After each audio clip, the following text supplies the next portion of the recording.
sees the means of production, and the like and subscribe button. Did you see this? I saw this making the rounds on Twitter. This is from 2018, at an APAC conference where Chuck Schumer was, of course, both, you know, a beloved speaker and ideological ally. The view of Palestinians is simple. Well, the Europeans treated the Jews badly, culminating in the Holocaust, and they gave them our land as compensation. Of course, we say it's our land. The Torah says it, but they don't believe in the Torah.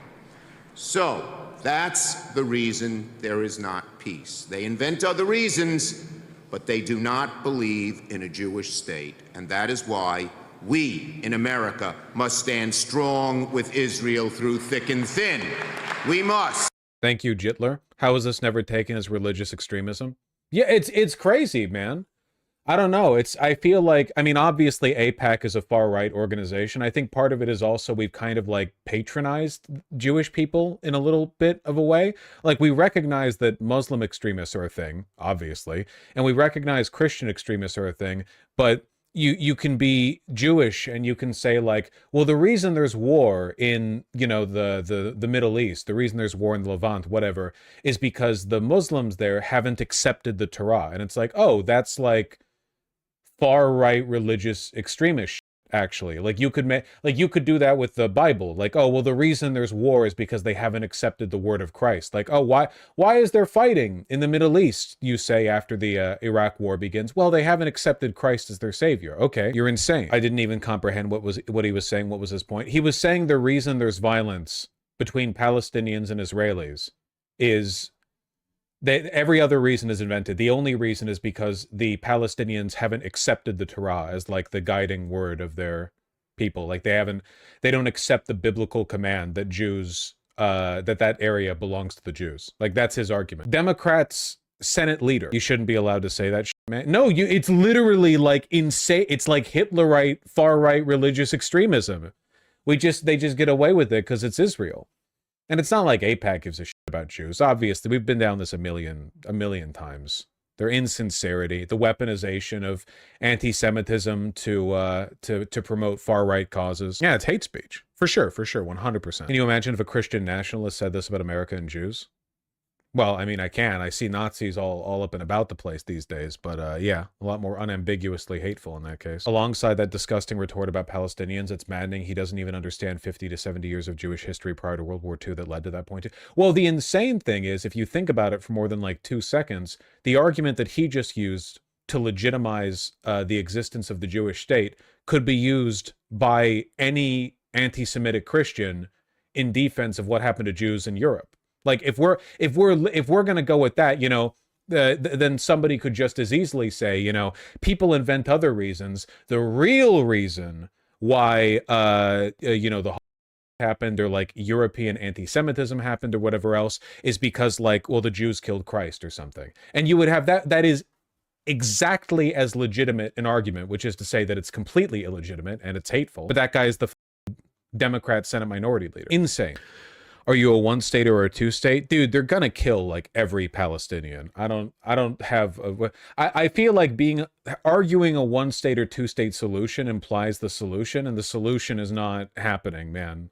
There is nothing stopping they literally, like, the Netanyahu has been like desperately trying to avoid a ceasefire under any circumstances. A tentative ceasefire was established as Donald Trump came in, which Israel immediately violated like 500 times. And then even that wasn't enough for them. There wasn't enough blood for them. So just like a few days ago, they were like, well, actually, we're going to break this ceasefire for no reason. Like they had a ceasefire where they could kill at will. And then they were like, well, we're not killing fast enough, basically. It's just pure evil. Well, it's fascist ethno-nationalism. It's not really meaningfully different from the ideology that governs the administration that currently controls the United States. It's fundamentally, it's the same. It's just the Israelis get away with more because the Palestinians are like a perpetually deprived people for whom the government reserves no sympathy. Whereas, you know, over here in the United States, people have been more or less elevated to the point where you can't freely kill within a region. But if they could do away with that, you know, I'm sure they would. Democrats need to drop Israel. Yeah, it's not even popular with Democrats. Like the ongoing allegiance to Zionism is purely like it's another one of the things that they need to just drop. And I don't know if they'll even be able to, man. Then again, who knows? I don't know. Maybe Bernie is right about being about independent being the future. Maybe. It'd be nice. Why do they even like Israel? Supporting the American military industrial complex's current venue for spending is a prerequisite for getting institutional support in this country. It's the most powerful, like, military corporate government bloc in the country, thereby in the world, by far. You do not get to hold power without their say-so. I'm speaking generally. You can hold power without their say-so. It's just really difficult. There's a lot of money there, you know? It's not like AIPAC's donated to Bernie, but he's been winning for decades. It's like running for New York mayor without the police union behind you.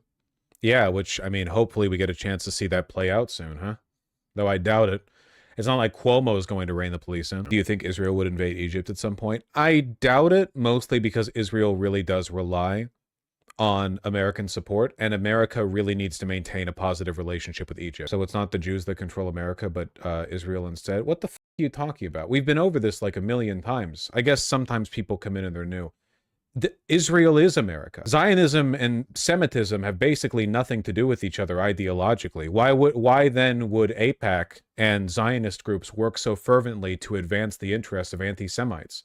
Would any pro-Semitic group work so hard to put Nazis in power? No, probably not. They're just our current, you know, project. We had other stuff to focus on during the Cold War. You know, we had Korea, Vietnam, plenty of little puppet states to fund. Our private contractors got to kick weapons over to them. You know, there was plenty for our military industrial complex to do back then. But now the Cold War is over. We've pulled out of Afghanistan. We're not in Iraq anymore. What's our military doing? Pretty much just sitting on their thumbs. Got to do something. So Israel is the through line. Why do you think Israel got so much crazier right after the wars in the Middle East kicked off? Like, look at where our attention has been directed, okay? The world has always been full of conflict, but over the past 25 years, where have our attentions been directed, right? You have Iraq, you have Afghanistan, you have Iran. Now, we invaded Afghanistan, and who was there, right? Nobody that could threaten us, not even close. In Iraq, likewise, and that petered down pretty quick. The real big threat, at least the one we want to focus on, is Iran, right? And Iran is a much larger threat in the sense that they're a larger, more developed, more militaristically advanced country. But what can Iran do to us? Like, really do to us? Nothing. They can't do anything to the United States. They don't have a nuclear weapon yet. And even if they did, could they build an ICBM? Maybe, given some time. But they're a long way off. Certainly, they're not a real threat to us, the way we are to them. They're more of a threat to Israel. And Israel has been used as a wedge against Iranian political influence in the region. But we've supported that to an extent that's... Look, all I'll say is this, okay? Trump abruptly pulling us out of the nuclear accord with Iran was 100% done after he consulted with military contractors in the States. 100%. After all, what's the point of Israel if Iran isn't a perceived threat? Netanyahu also wanted him to do it. Well, of course, because he's a representative for those interests. Netanyahu is 100%, he was literally educated in the United States. Netanyahu is 100% part and parcel. There's a reason why you get all of this congruence. The IDF and American military, the way they engage with ICE and the police. I don't know, I find this reduction. It's not reductionist at all. It's pretty straightforward. There are ideological justifications for Zionist fascism, but those are just weaponized, right? The real overriding interests are corporate, as they so often are. It's not really an ideological wing. If it was, then why are so many anti-Semites such fervent Zionists? You know, it's really just about, like, how do you maintain a front that can be weaponized? But I wish that people wouldn't just repeat MIC like some kind of brainlet mantra for why everything happens, because you get a really skewed view of the world. It's right more often than it's wrong. It's just like you have to understand the reasons why it pans out that way. It's like saying capitalism's at fault for everything that goes wrong, right? Like, that's probably true. You just need to, like, flesh it out, right? Yeah, I mean, if you're reductionist in the sense that you just like stamp that label on it, you don't really engage with the idea, then sure, yeah, you're going to get a bad understanding of things no matter what. But it goes beyond that. Now, that link doesn't work, Comrade Sophia. TBH had argued the MIC is getting totally fucked by Trump at the moment. The biggest foreign buyer of the F-35, Japan, is already working with the European MIC for its next fighter jets in a contract, in a program with UK and Italy. I think that's true. I think there's some truth behind that. But keep in mind that there are a lot of corporate entities that are getting fucked over by Trump right now, you know? The MIC is big, but it's also, that's not really the oligarchy in the same way that, say, Elon Musk or whatever, Zuckerberg are. You know, when I think of the MIC and the way they're run, the MIC has a lot of liquid cash. Like, their wealth isn't so much in shareholder value, right? They're not a loss leader. They're not just barely breaking even in profit, but don't worry because their share price is going to go nuclear once they go public. They get trillions in government contracts. So a lot of their money is liquid. When I think of who operates, I don't know, Lockheed, Boeing, whatever I mean, obviously, like, who are in the shareholders, they're public information. But when I think of like how they're operated, I think of them kind of as like the MIC equivalent of old money. When you compare them to people like Zuckerberg or Elon Musk or whatever, you know, I think that people who run these companies operate in the assumption that things are going to stay stable for a long time, you know? They're in essentially a recession-proof industry. Like, no economic upturn or downturn, save the literal collapse of the United States, will change demand for their products. They have the phone numbers, personal and public, of every senator, every congressperson. You know, they communicate with who they need to. But the amount of money they have in terms of like publicly perceivable, you know, assets, probably less than Elon, right? I don't know. I feel like we might get a delayed reaction from those groups. I'm not sure. Maybe the over support for Israel compensates for this. Maybe we go to war with Iran and all the money we lose out on foreign contracts gets compensated for by what we do there. Holy essay posting. Rhetorically, how do you square being anti-MIC but pro-Ukraine? I feel like most people see that as a contradiction. I genuinely, and I'm not trying to be snide to you, I genuinely feel like you would have to be stupid to see it as a contradiction. Like, oh, Wax Newman, we're on the same one with that. I think you'd have to be dumb to see that as a contradiction, you know? You broadly oppose the aims of the military-industrial complex, but you don't want a liberal democracy being overtaken by a fascist, expansionist, would-be imperial force. That threatens Europe and brings us closer to the brink of nuclear Armageddon. You know, like... Obviously, if there was some way to support Ukraine through, I don't know, gay worker co-ops, then sure. But unfortunately, in order to win a war, you kind of need a military industrial complex. It's the kind of like a Faustian deal, but it's also, I don't really know what else you can do there. I don't think there's a non-profit motive, like decentralized hippie way of supplying Ukraine with, you know, millions and billions of dollars of weapons, as far as I know. You can share it, WordPipe. That doesn't mean I'm going to look at it. All right, what are we up to? What are we talking about? Been rambling for a while. I agree with most of what you say on Israel today, but I think the way you've talked about Israel's history might mislead people into thinking that it wasn't a genuinely political project. I mean, isn't every nation-building effort a political project? There are people with sincere ideological incentives, but that doesn't mean that there aren't like overlying goals there, right?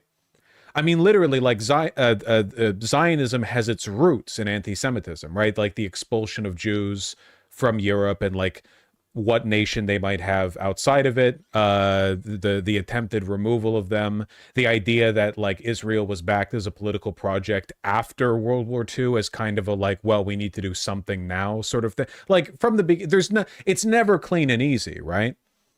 But none of this really has anything to do with the the reason that's given, the underlying reason, the idea that Jewish people should be safe. Well, this is inarguable. And how safe are they now? Global fascism, Nazism is on the rise, and Israel has forced itself into a position where its political survival is apparently contingent upon eternal warfare. How safe are you, right? You have to be clear when these causes, these arguments are being weaponized. by antagonistic forces. But Vaush, isn't that victim blaming Jews? Not even remotely. I have no idea how you could arrive at that. They are the victims here. They've been the victims of like every turn in this past century, at least. I mean, going back further, certainly anti-Semitism was not invented 100 years ago. They've been the victims of a shocking series of, it's like they've been a punching bag for a while. I just want that shit to stop. Also, ideally, I'd like the Palestinian people to stop and the using of Israel as a forward base for American military development and investment. There's a lot of things that I want to be better than they are. Ideally, I think things should be better than they are, in my opinion. I could be wrong on that. Being the punching bag historically doesn't give you the right to turn some other people into a punching bag. No. But you don't understand. We're not even talking about that. It doesn't have anything to do with Jewish people. If Jewish people didn't exist, Israel could still exist in the form that it does. Israel could be a secular or Christian state that still exists as a like Western military outpost that we use to represent our interests in the region. Like the forces at play right now, are larger than like anything ideological. Zionism as a concept is coded Jewish because of its, like demographic associations, but there's nothing innate about that. All of the things that are happening right now could have happened with or without Jewish people, because Jewish people aren't the essential component here, right? Militarization, settler colonialism. These are the forces that created the situation we're in right now. That's what I mean when I say that Jewish people are the victims here too. I mean, we're talking about, even if Israel just stopped right now and stopped the, et cetera, we're talking about centuries of downstream resentment, ethnographic conflict, political resentment, Middle Eastern instability, all of it born out of political forces that have fundamentally nothing to do with Judaism as a religion or as an ethnic group or whatever. It's the Holy Land for a lot of people, right? Like you could run this game down in so many different ways and have it play out badly, like pretty much however, right? But the fact that they are Jewish people is used to further justify the colonialism. Yeah, but we would do the same thing if they were Christians, right? Like, can't you imagine another, like an alternative scenario, an alternative timeline where, the British mandated Palestine, like you, rather than having like Jewish people there after World War II, instead you have like Middle Eastern Christian Zionists and like Christian Zionism is literally already a thing. It's still the Holy Land, it's still Jerusalem, Tel Aviv, et cetera, et cetera. The area is still of cultural import. You would just have another set of excuses. You just do more crusade, kick out everyone but the Phoenician, enlightened centrist position. Alternate timeline where Japan establishes Israel and Manchuria. We need to diversify our alternate history fiction, okay? There's a lot more good shit out there that they could be touching. Give the entirety of the Levant to Albania. I would support that. Snap soda ban debate. Why am I seeing discourse on this? And why aren't these pictures loading? What banning candy and soda from food stamps could mean. How many times do we have to have this debate over and over and over and over and over again? Whether or not poor people should get to have nice things? Give me an opinion article. Food stamps shouldn't pay for soda and candy. Let's promote healthier options. Why? Dude, it's not about health. It has never been about health. Okay? You don't like the idea of poor people getting delicious treats. It has never been about health. It's about being punitive. Like, just get past this sanctimonious bullshit about you caring about poor people's health or whatever. We have to focus on, like, you just want them to be punished for being poor. At least 10 states are moving to ask Agriculture Secretary Brooke Rollins to let them end federal subsidies of unhealthy foods via food stamps. Ban on red meat. Nothing but lentils. Who determines if a food is healthy enough? Well, obviously, it would just be like the fun food gets banned. Soda and candy. Not even getting into the fact, by the way, that soda and candy can potentially be components of a healthy diet.